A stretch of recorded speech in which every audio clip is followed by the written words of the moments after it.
Hey guys, Tim and Shauna. Shauna's holding our deep blue 5mm PVC jump rope. The reason she's doing that, we're excited to announce that we have a new snap lock. Every one of our ropes will now come with this new and improved snap lock. So I'm gonna zoom in so you can, I know now it's blurry. Sorry guys. Okay, yeah, you got a barrel and then the second piece, if Shauna separates, is what the barrel locks into. And it's super easy and it takes like about 2 seconds. Boom. I think that was 2 seconds. Okay, so why is this such a big deal?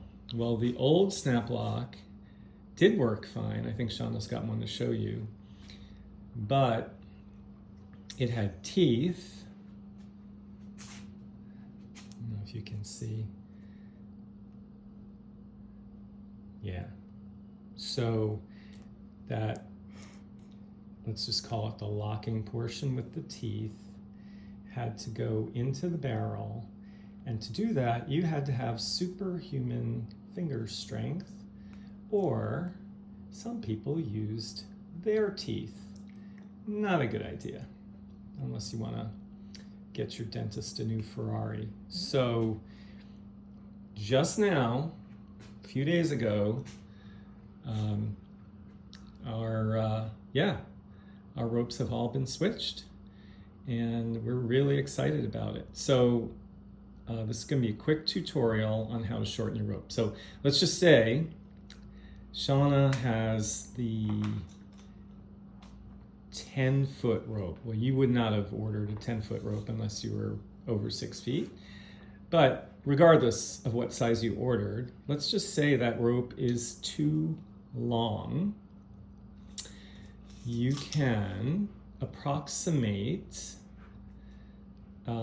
by taking one handle to your shoulder or below your shoulder and then the other. Okay, so Shauna's making an estimate.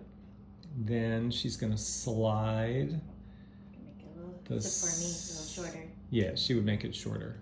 So this is going to vary from person to person, but the beautiful thing is it's just so easy to make these micro adjustments. Okay, so she knows that's roughly where she wants that handle to go. So she's going to take the snap lock on that side and she's going to slide it down to the spot that she eyeballed or where she has her fingers. Okay. She's going to reconnect the snap lock. It's going to take 1, 2, 3. I'm slow. I did it. 3 seconds. Then she can slide the handle up. It's locked. Then she can put her foot.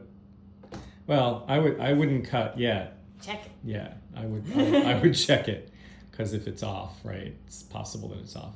Okay, so if she thinks that's good for her, it's about 3 inches below her shoulder. Good. Then she can cut it. Right? Yeah. Always leave, well, that's a lot, but I'd leave a couple inches. In this case, we'll leave more.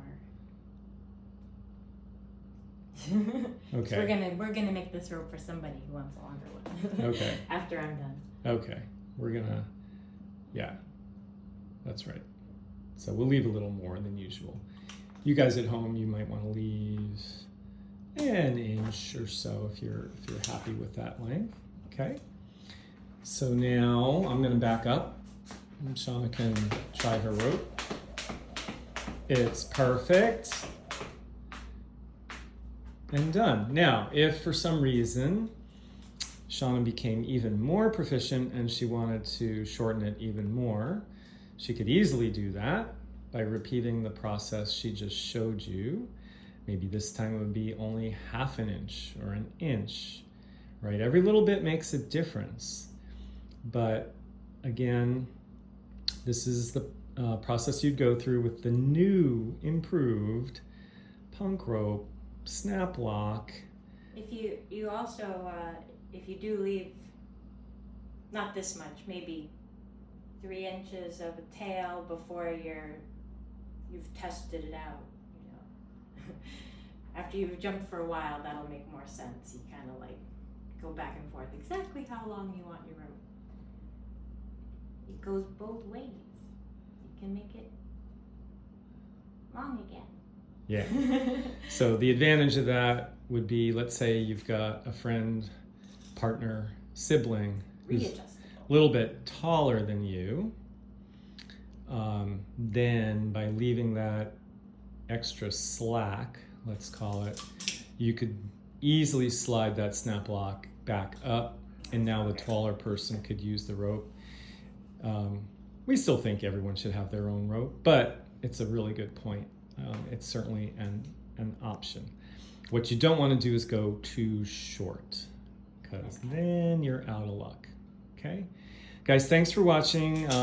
Give it a thumbs up if this was helpful. If you have any questions about rope sizing, jot them down in the comments below, and we'll get back to you as soon as we can. Subscribe to the channel, and we'll see you next time. Bye.